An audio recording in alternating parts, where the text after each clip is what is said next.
What if I told you that some of the most beloved songs in American music history were made by people the industry spent decades making you forget?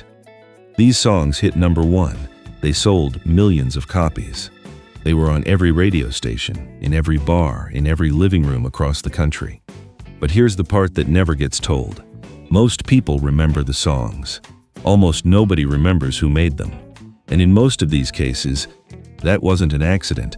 Today we're counting down 10 soul legends who had the number one song and were erased from their own story. 10. Chuck Willis, CC Rider. Here's something most people don't realize. When Elvis Presley opened his concerts during his 1970 run, he opened them with a Chuck Willis song.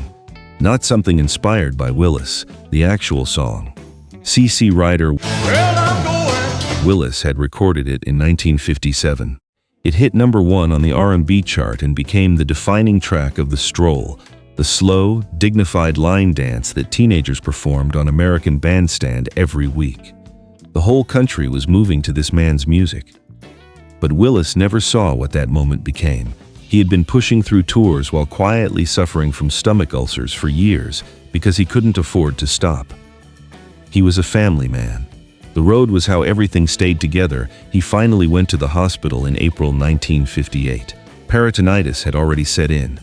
He died on April 10, 1958. He was 30 years old. His final recording, What Am I Living For?, hit number one on the R&B chart while he was gone. What am I living for? It sold over 1 million copies. The follow-up charted right behind it. 2 posthumous number ones from a man who never got to hear the radio play them. Otis Redding covered his songs. Eric Clapton covered his songs. Kanye West sampled him in 2005.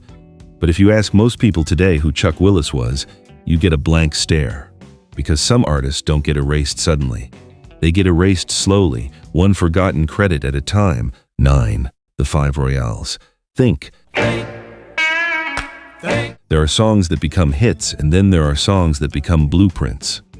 Think by the Five Royales is one of them. Before Aretha Franklin made it one of the defining recordings of the 1960s, James Brown had recorded it. Before James Brown recorded it, it was already a top 5 R&B hit for the Five Royales in 1957. But what makes the Five Royales remarkable isn't even the song itself.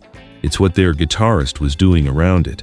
Loman Pauling was playing rhythmic, angular, gospel-rooted guitar lines that nobody else on the American music scene was doing at the time. And when you hear the JBs backing James Brown in 1969, you're hearing ideas that Pauling was already working through a full decade earlier. Not as an influence. As a blueprint, James Brown said it directly. Ray Charles said it. Eric Clapton has named them. The musicians who built the sound of the 1960 and 1970 knew exactly where it came from. What never happened was the recognition that turns influence into a name people actually remember. The Five Royales recorded on smaller labels, without the machinery of Motown or Atlantic behind them. Their records traveled specific circuits and largely stopped there. And as everything they pioneered evolved into soul and funk and rock, the names attached to the genre kept changing. They didn't travel with it. Some songs become immortal. The people who first played them aren't always allowed to be. 8. Lloyd Price, Stagger Lee. The night was clear. We start this one with a detail most people don't know. When Lloyd Price first brought Stagger Lee to American Bandstand in 1959, the original version told the story straight. A real confrontation. A real ending. Dick Clark told him to change the lyrics, so Price re-recorded it. He changed the ending. He made it acceptable for television. That version hit number one on the Billboard Hot 100 in February 1959 and stayed there for 4 weeks. One of the biggest hits of the decade. And Price had earned that moment. He'd already had an R&B number one in 1952 with Lawdy Miss Claudie, Goodbye, Claudia, darling. recorded when he was 19 years old. He was one of the first New Orleans artists to break through to a national audience. He understood showmanship and production in a way most of his peers were still figuring out. He even co-founded his own label, KRC Records. Years before most artists in that era had the option to even consider it, but the story the industry was building about American music in the late 1950 and early 1960 didn't center men like Lloyd Price. There was a different narrative being written, with different names in it. Price kept recording, kept performing, kept building, and the mainstream kept moving in a direction that didn't look back. Maybe that's exactly the thing. He was good enough to have number ones. He just wasn't allowed to be the story. 7. Clyde McPhatter, Money Honey. Yeah. Here is where it gets complicated. Because to understand Clyde McPhatter's story, you have to start with a name that isn't his, the Drifters. Everyone knows the Drifters, but before there was a Drifters, there was Clyde McPhatter. He didn't just sing in the group. He assembled the members, shaped the sound, and recorded the hits that made the name mean something. Money Honey, Such a Night, Honey Love. Each one a number one R&B record, each one built around that high, gospel-trained tenor that nobody else in American music sounded like. Elvis Presley studied with him. Jackie Wilson studied him. Smokey Robinson has said directly that McPhatter's voice was a primary influence. When you hear those artists bend a note in a particular way, that controlled cry inside the melody, you're hearing something that started with Clyde McPhatter. Then in 1954, right at the peak of the Drifters' run, he was drafted. He served his time. He came back. But while he was gone, Atlantic Records had kept the Drifters going without him. The group he built had continued on without him. He was handed a solo career and told to start again. He did. He had real hits as a solo artist, but the labels kept changing, and the alcoholism was accelerating, and the industry kept moving in directions that didn't quite know where to place him anymore. He moved to England in 1968, hoping for a reset. What he found instead was small venues, dwindling audiences, and a court case that put his finances on public record for everyone to see. There was almost nothing left. He died on June 13, 1972, in Teaneck, New Jersey. He was 39. Rolling Stone described him in a direct quote as broke and despondent over a mismanaged career that made him a legend but hardly a success. He was inducted into the Rock and Roll Hall of Fame in 1987.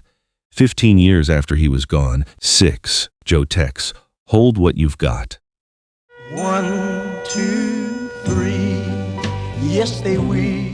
There's something specific about the way Joe Tex sang that was almost impossible to find anywhere else in American music at the time.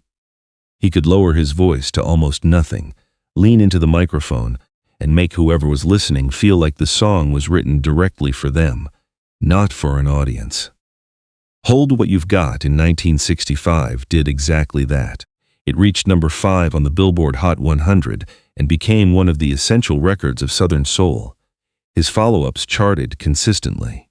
He was a reliable, unmistakable presence in American music for years. But Tex also spent much of his public story measured against a rivalry with James Brown that was fierce and very public.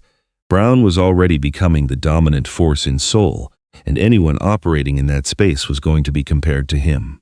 Tex responded the only way he knew how, with records, with a style so completely his own that the comparison felt almost beside the point. And what's interesting is what happened to that style after Joe Tex was gone. That specific way he had of speaking directly to an audience, that conversational intimacy, that rhythmic talking over a groove, it became one of the foundations of rap.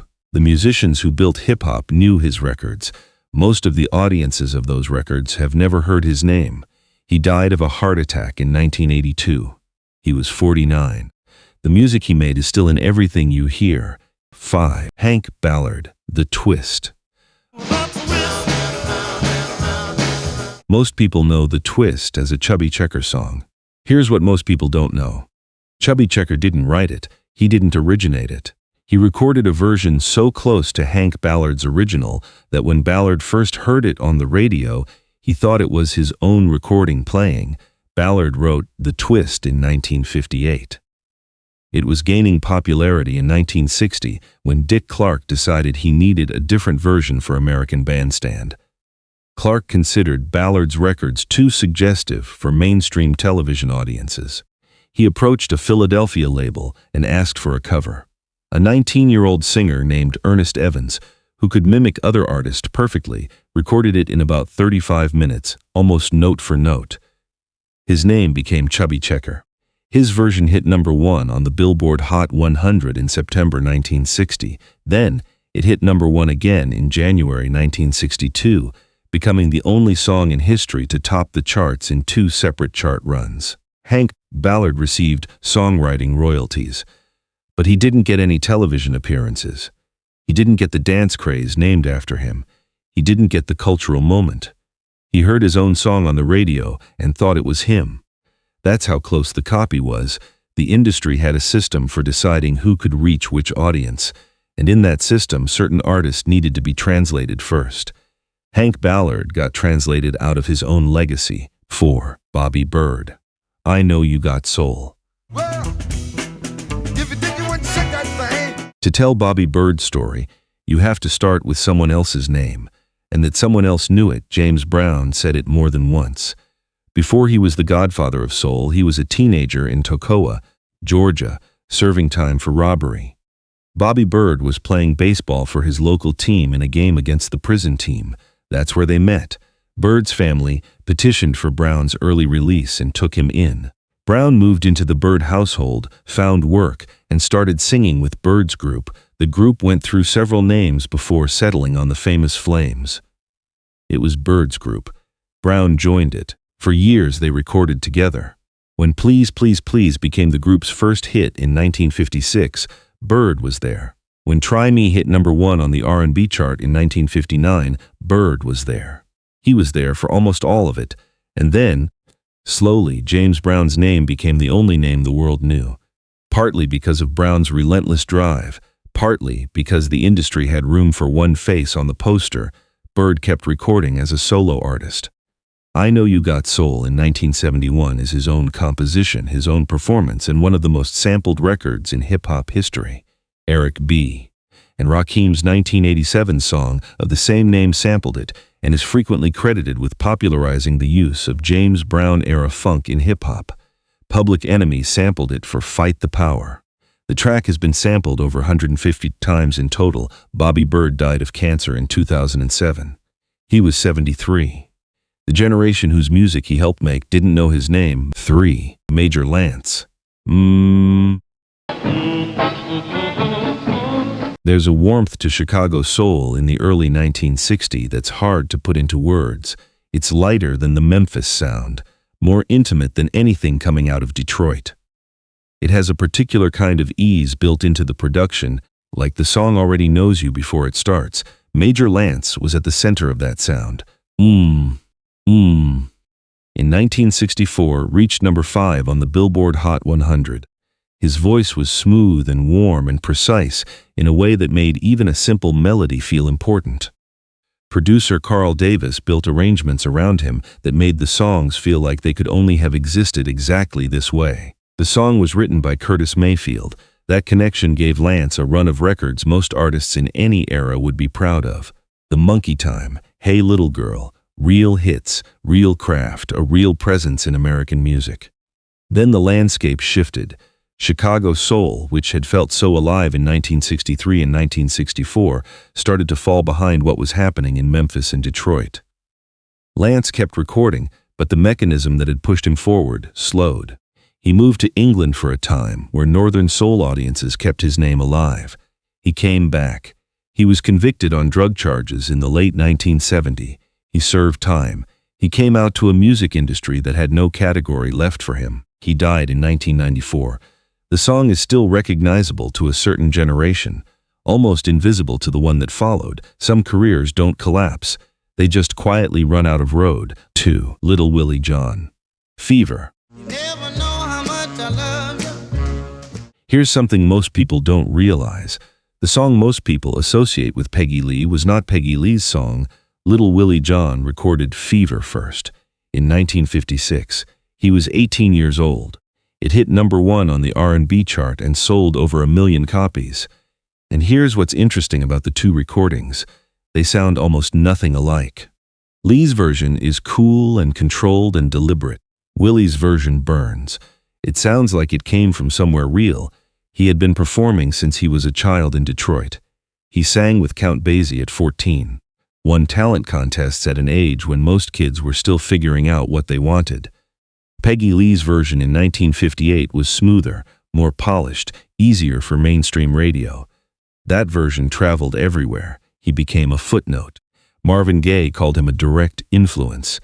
James Brown said Willie John was a soul singer before anyone thought to call it that. Stevie Wonder's mother, when young Stevland first started calling himself Little Stevie Wonder, reportedly told him, "You had better be as good as Little Willie John." By the mid-1960s, the label had dropped him. A violent incident after a show in Seattle in 1966 led to a manslaughter conviction. He was sent to Washington State Penitentiary in Walla Walla. He died there on May 26, 1968. He was 30 years old. The official cause was listed as a heart attack. His lawyer said something different. People who knew him inside said something different. The full account was never settled. James Brown recorded an entire tribute album that same year. Most of America had already moved on. The name on Fever hadn't been Willie's for a long time. Clyde McPhatter. One more time. To ask your forgiveness. We come back to Clyde McPhatter, not because there's no one else who could hold this position, but because his story says something that every single story on this list is pointing toward. In 1953, he assembled a group of singers in New York City and called them the Drifters. He built the sound from scratch. He sang the leads on the records that made the name matter. He trained a gospel intensity into a secular framework that nobody in popular music was doing at the same level. And the records were everywhere. Number ones, gold records. His voice on the radio every week. Then the Army took him in 1954, and when he came back, the group he built was still going, still charting, still on the radio. Just without him. The label had found a way to keep the product running without the person who created it. What happened to McPhatter after that follows a pattern you've now heard 10 times on this list. The labels kept changing. The hits slowed. The personal struggles deepened, and as the 1960 soul explosion arrived, built partly on innovations he had made, he became a stranger in the genre he helped invent. The artists who came up studying his voice were now the dominant names. His name was something music historians mentioned in footnotes. He died in 1972 at 39, having spent years trying to find a version of the music industry that still had room for him. Rolling Stone called him broke and despondent. The Rock and Roll Hall of Fame called him a legend, but not until 1987. And maybe that's the thing worth sitting with after all 10 of these stories, because the music didn't disappear. It's still everywhere. Elvis opened shows with it. Aretha built on it. Eric Clapton covered it. Hip-hop sampled it. The songs kept traveling long after the names stopped traveling with them, because some music outlasts the people who make it. What's harder to accept is that sometimes the system was designed for exactly that to happen. The songs stayed, the names were let go, and most of us never noticed the difference.